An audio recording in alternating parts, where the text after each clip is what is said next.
Wherever you go, whatever you do, throw a little at it. Omax, Vest and Briefs. அடுத்ததாக பார்க்கக்கூடிய ராசி மகரம். 7.5 சனியிலிருந்து பரிபூர்ண நிவர்த்தி ஏற்படுகிறது. 2ஆம் இடத்தில் இருந்த சனி கடைசியாக 7.5 முடித்து கொண்டு 3ஆம் இடத்துக்கு வாக்கியத்தின்படி போகிறார். 3ஆம் இடம் என்பது பெரிய ஜெயம். சனிதான் உங்கள் அதிபதி. நீங்கள் அதனால் உடற்பயிற்சி எப்பொழுதும் பிறந்ததிலிருந்து செய்யக்கூடிய ராசி. துலா ராசிக்காரர்கள், மகர ராசிக்காரர்கள், கும்ப ராசிக்காரர்கள், ரிஷப ராசிக்காரர்கள்லாம் பிறந்ததிலிருந்து உடற்பயிற்சி செய்யணும். கடக ராசிக்காரர்களும் சிம்ம ராசிக்காரர்களும் சேர்த்து எல்லா ராசிக்காரர்களும் செய்யணும். அதில் இந்த 6 ராசிக்காரர்கள் ரொம்ப முக்கியம். மகரத்துக்கு எல்லாமே நன்மை, எல்லாமே கிரீன் டெக்னல். ஆனால் வார்த்தைகளில் அதிக கவனம். காது மூக்கு தொண்டை அஜீரண கோளாறுகள் கவனம். மயக்கம் வராமல் இருக்கணும்.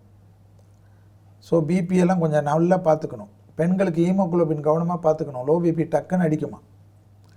மகர ராசிக்காரர்களுக்கு வார்த்தைகளில் தேன் தருவே வார்த்தை. 8ஆம் இடத்தில் கேது டிசம்பர் வரைக்கும் இருப்பதனால் வண்டி வாகனத்தில் வித்தைகள் வேண்டாம். மகர ராசிக்காரர்கள் பிள்ளையார்பட்டி செல்வதும், அபிஷேகம் செய்வதும், அந்த விபூதி குங்குமம் எடுத்துக்கொண்டு வருவதும், பிள்ளையார்பட்டி படத்தை வைத்து தினமும் அகல் தீபம் ஏற்றுவதும், மாதத்தில் ஒரு சனிக்கிழமை விநாயகரையும் அனுமனியை வழிபாடு செய்வதும், காரிய சித்தி மாலை மந்திரத்தை சொல்ல சொல்ல கேட்க அபிருதமான அமைப்பு ஏற்படும்.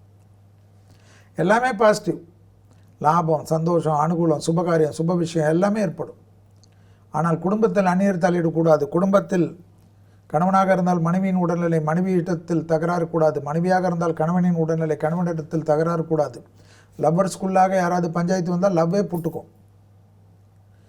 பயணங்கள் சமயத்தில் ஆணாக இருந்தால் பெண்கள், பெண்களாக இருந்தால் ஆண்கள் விஷயத்தில் அதீத கவனமாக இருக்கக்கூடிய ராசி யார்? மகரம். ஏற்றமும் அனுகூலமும் நிச்சயமாக ஏற்படும் மகர ராசிக்காரர்களுக்கு.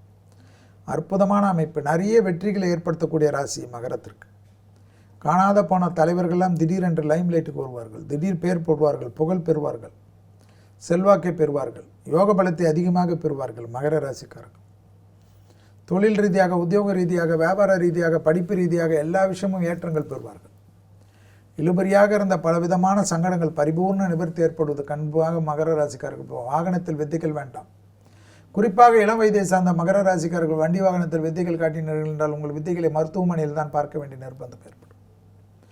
7.5 சனி விலகிச்சு, எனக்கு அப்படி ஆயிடுச்சு இப்படி ஆயிடுச்சு எல்லாம் சரி. ராகு கேது 2ஆம் இடத்தில் இருக்கக்கூடிய ராகு டிசம்பரிலிருந்து ஜென்மத்துக்கு வருகிறார். இப்பொழுது அஷ்டமத்தில் இருக்கக்கூடிய கேது டிசம்பரிலிருந்து 7ஆம் இடத்துக்கு வருகிறார். ஸோ குடும்பத்தையும் வாகனத்தையும் மன அழுத்தத்தையும் பார்த்துக்கொள்ள வேண்டும். மன அழுத்தம் வருகிறது என்றால் வயிறில் தொந்தரவு வந்தால் தான் மன அழுத்தம் வரும். ஸோ வயிறை கிளீனாக வைத்துக்கொள்ளுங்கள். இருமுறை வயிறு கழிவுகள் போக வேண்டும். அதற்கேற்றவாறு மகர ராசிக்காரர்களுக்கு தங்களை தயார்படுத்தி கொண்டால் எல்லாம் ஜெயம் ஏற்படும்.